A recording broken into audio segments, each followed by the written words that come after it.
Kalau membungkam dia bisa, apa saya diuntungkan? Enggak juga, dia cuma bilang, ya soalnya kalau membunuh tuh harus dari dekat, dari jauh, nggak mungkin dari dekat. Kira-kira ngomong begitu doang. Ya, apa Pak? Untuk apa segala macam? Udah uang jajan di Bogor. Ya berapa juta perak buat dia ongkos pulang. Yakin Jessica Wongso bukan pembunuh Mirna, Wirawa kasih petunjuk soal pelaku asli versinya. Dan ada satu dari televisi itu sendiri, saya lupa apakah dia host ataukah produser ataukah guest booker, intinya ada satu orang. Nah, jadi pada satu momen kru dari televisi ini mengajak saya berbincang, sementara pihak lain ada di sebelah sana. Dari sudut mata, saya lihat bahwa tiba-tiba tas saya diambil. Tas saya diambil, tas ransel yang bisa saya pakai itu diambil. Reaksi Bang Reza? Nah, ini yang ingin saya katakan. Saya sempat mencoba menahan tas itu, tetapi kemudian tas itu seperti ditarik kencang. Untuk tidak menggunakan kata dirampas, dipaksa pokoknya tas itu harus diambil. Gitu. Firasat saya mengatakan, ini kalau saya memposisikan diri secara frontal, ini bakal ribut di depan banyak orang dan ribut di depan kru TV. Saya pikir bukan merupakan sikap yang bijak. Tapi dari sudut mata, saya coba dan dengan telinga saya coba mengandalkan panca indera saya untuk memastikan apa yang orang ini perbuat terhadap tas saya. Betul. Ternyata tas saya dibuka dan saya mendengar bunyi kertas gitu. Begitu selesai operasi memasukkan barang ke dalam tas saya itu, anggaplah selesai, masuklah telepon kring dari orang yang memasukkan barang tersebut di ruang transit tadi. Dia menggunakan kata eta uang jajan buat di Bogor ya, karena saya tinggal di Bogor. Apa itu Pak? Udah, akhirnya selesai komunikasi. Sempat menolak Bang Reza? Oh jelas lah, saya kata ini apa Pak? Untuk apa segala macam? Udah uang jajan di Bogor. Ya berapa juta perak buat dia ongkos pulang. Itu siapa yang memberikan? Saya. Dari Om Edi langsung? Iya. Seperti Kita apa tuh? waktu itu narsum bersama Bang Reza Indragiri. Bareng lah berapa orang gitu. Terus dia bilang, saya tanya, ini kan hujan gede, lagi musim hujan tuh itu waktu. Terus pulang naik apa? Nggak tahu dia naik apa. Ya udah saya kasih, waktu dia kencing saya kasih. Nggak usah sebut aja namanya, Edi Darmawan gitu. Lu mau apa? Karena banyak yang bertanya ya ternyata. Iya, saya kasih. Pihak itu adalah dari Om Edi yang saya memberikan memang Bang Reza tangannya itu berbuka untuk orang yang nggak punya duit untuk dia pulang. Banyak yang menyebut itu adalah dugaan untuk membungkam informasi dan juga tanggapan dari Om masa Edi berapa sendiri juta seperti perak? apa? Gila kali. Enggak lah. Sekarang begini, saya tanya balik. Kalau membungkam dia bisa, apa saya diuntungkan? Enggak juga, dia cuma bilang, ya soalnya kalau membunuh tuh harus dari dekat, dari jauh, nggak mungkin dari dekat. Kira-kira ngomong begitu doang. Saya pikir lu bawel amat sih, cawe-cawe mulu.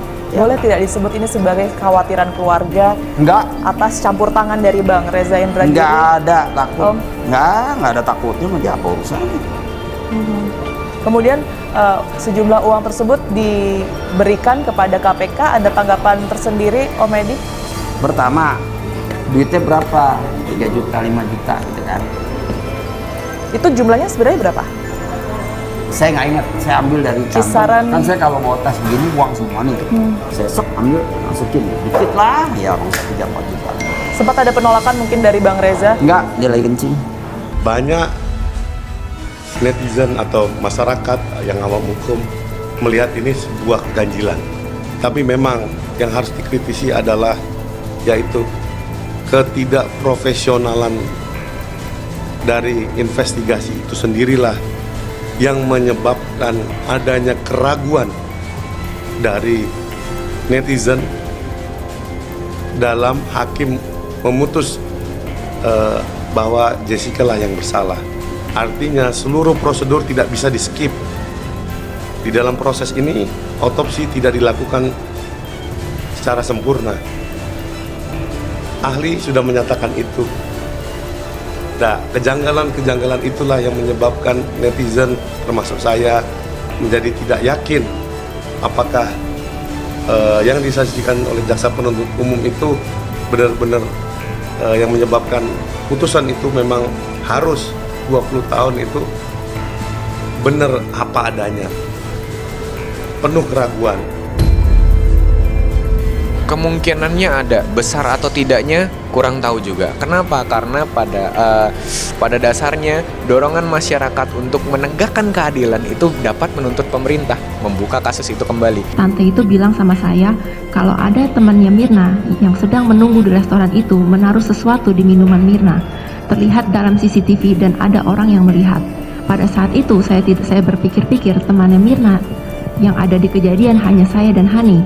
Jadi hati saya sudah merasa tidak enak dan saya sangat bingung kenapa tante itu bisa ngomong seperti itu terhadap saya.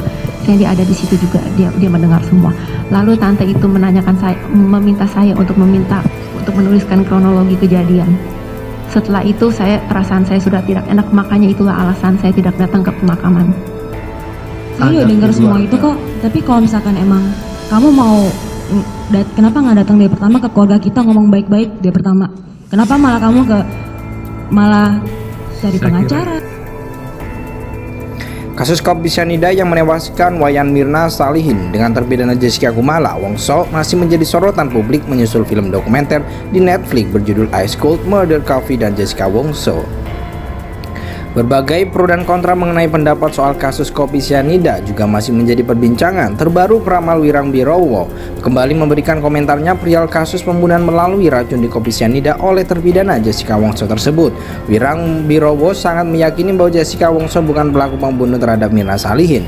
Jessica bukan pelakunya, gue sangat yakin dia bukan pelakunya. Itu firasat gue yang mengatakan, ujar Wirang Birowo saat siaran live diunggah dengan kembali oleh akun Skyler Manoban dikutip suara.com Minggu 15 bulan 10 2023. Wirang Birowo lantas memberikan petunjuk mengenai pemeran antagonis di kasus ini yang sebenarnya.